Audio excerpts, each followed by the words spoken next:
우리가 매일 보고 먹고 사용하는 것들. 하지만 여러분, 그에 대해 잘 알고 계신가요? 알고 보면 더 흥미로운 식품 소재 산업의 비하인드 스토리를 따라가는 시간이죠. 오늘도 새로운 이야기가 펼쳐질 비와인더스트리입니다.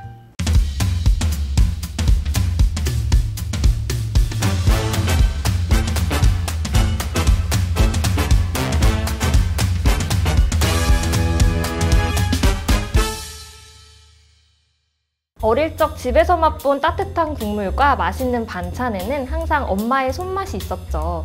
하지만 그 비법이 정말 엄마의 손맛이었을까요? 사실 그 맛을 완성하는 숨은 조력자가 있었는데요. 바로 오늘의 주인공, 조미료입니다. 이 조미료에 대한 비하인드 스토리를 제대로 파헤쳐줄 분을 자리에 모셨는데요.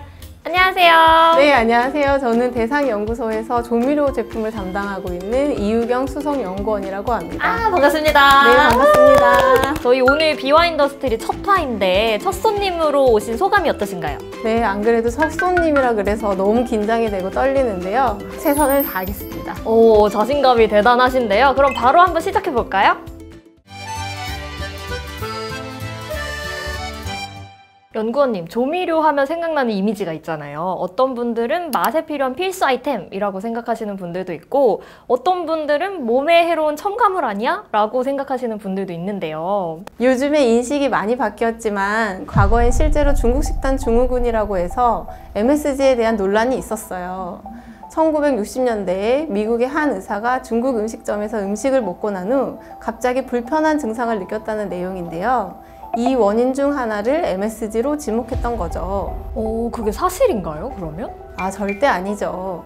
어떠한 연구나 학문적인 뒷받침 없이 개인의 의견이 기사화되었던 내용이었고요. 미국 식품의약국인 FDA에서 조사한 결과 MSG의 안정성을 공식적으로 인정했습니다. 그렇다면 이 조미료 우리나라에서는 언제부터 대중적으로 사용되기 시작한 거예요? 우리나라에서 본격적으로 조미료가 대중화된 계기는 1956년 출시된 국내 최초의 발효조미료 미원 덕분이었어요. 그런데 혹시 미원이라는 이름의 유래를 알고 계시나요? 맛을 더하는 원료 같은 건가요?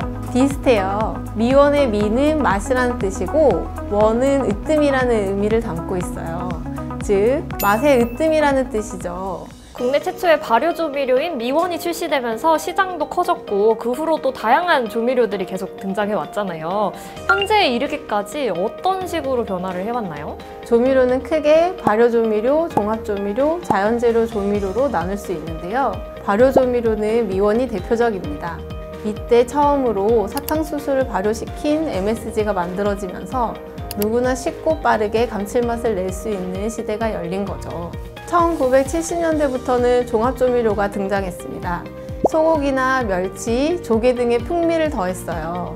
2000년대 이후에는 멸치, 새우, 채소와 같은 자연의 재료들을 담아 만든 조미료로서 원물을 강조한 조미료들이 등장을 했습니다. 마트에 가면 방금 말씀하신 조미료들이 다 있더라고요. 조미료는 뭐 세대교체 이런 게 없는 건가요? 세대를 통틀어서 전부 다 사랑받고 있는 게 아닐까요? 아, 또 그 중심에는 우리 대상이 항상 있던데 이게 참 우연일까요? 필연일까요? 당연히 필연적이라고 생각합니다. 아, 그러면 제가 또 궁금한 게 생겼는데 요즘 최신 조미료 트렌드는 어떻게 돼가고 있나요?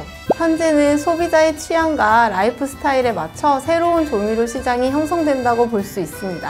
요리를 하면서 최대한 간편하게 사용할 수 있는 조미료를 원하고 계시는 것 같아요.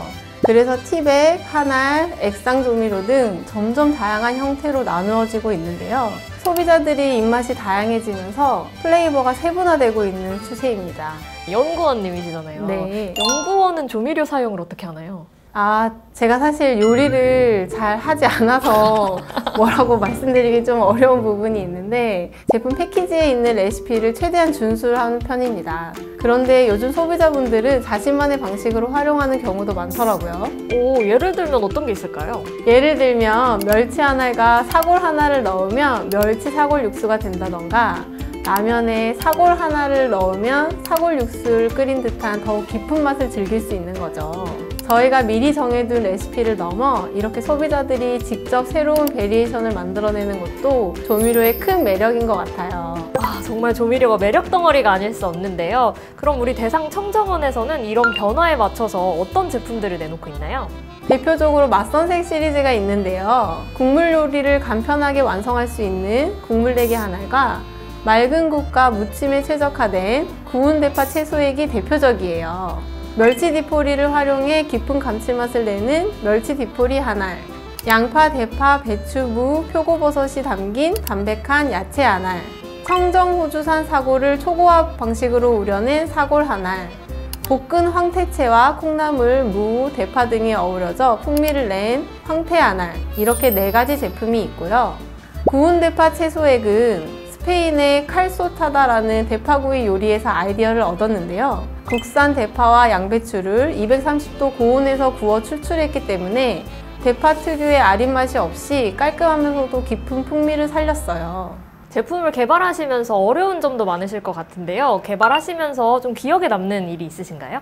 사실 저희 멸치 디포리 한알이 제일 인기 있는 제품 중 하나인데 초반 개발할 때 예상치 못한 난관이 있었어요. 멸치는 크기에 따라서 다양한 종류가 있는데요. 계절에 따라서도 특징이 다르다고 합니다. 개발 초기에는 이 부분을 간과하고 멸치는 다 똑같은 멸치인 줄 알았는데 멸치의 지방 함량 편차에 의해서 타적이 잘 안 잡히는 문제가 발생했어요. 결국 멸치 원물부터 규격화해 개발했던 기억이 있습니다. 와, 되게 작은 차이 같은데 그게 개발에도 큰 영향을 미치는군요. 그럼 요즘에는 어떤 부분에 초점을 맞춰 연구하고 계신가요? 원물의 풍미를 얼마나 자연스럽게 구현하느냐가 가장 큰 과제라고 생각해요. 소비자들은 이미 원물 자체의 맛을 너무 잘 알고 계시는 거예요. 그런데 조미료는 그 긴 과정을 거치지 않고 한 알 또는 한 스푼으로 그 맛을 내야 되니까 자연스러운 풍미를 살리는 게 정말 어렵죠. 그래서 요즘은 원물을 더욱 풍부하게 살리면서도 소비자들이 편리하게 사용하실 수 있는 조미료를 만드는 데 집중하고 있어요. 그렇다면 앞으로 조미료 시장은 어떻게 될까요? 요즘 전 세계적으로 K푸드가 열풍이잖아요. 그럼 K조미료도 글로벌 시장에서 어떤 인기를 끌 수 있을까요? 우선 조미료 시장은 한식과 굉장히 밀접하게 연결되어 있어요. K푸드가 확산되는 만큼 K조미료의 가능성도 커질 거라고 봐요. 더 글로벌하게 접근하는 전략이 필요할 것 같습니다. 오늘 이렇게 수석님 모시고 얘기하다 보니까 조미료가 한식의 정체성과 미래까지 담고 있다는 걸 느꼈습니다. 자, 그럼 우리 수석님 마지막으로 오늘 다룬 내용을 한마디로 정리해 주신다면요? 제가 생각하는 조미료는 한 스푼으로 완성하는 깊은 맛, 요리를 더 풍성하게 만드는 숨은 조력자라고 할 수 있을 것 같습니다. 우리가 몰랐던 식품 소재 산업의 비하인드 스토리, 앞으로도 비화 인더스트리에서 계속 전해드리겠습니다. 수석님 오늘 함께 해주셔서 너무 감사했습니다. 네, 감사했습니다. 다음 시간에도 더 흥미로운 이야기로 찾아오겠습니다. 하나, 둘, 셋. 안녕!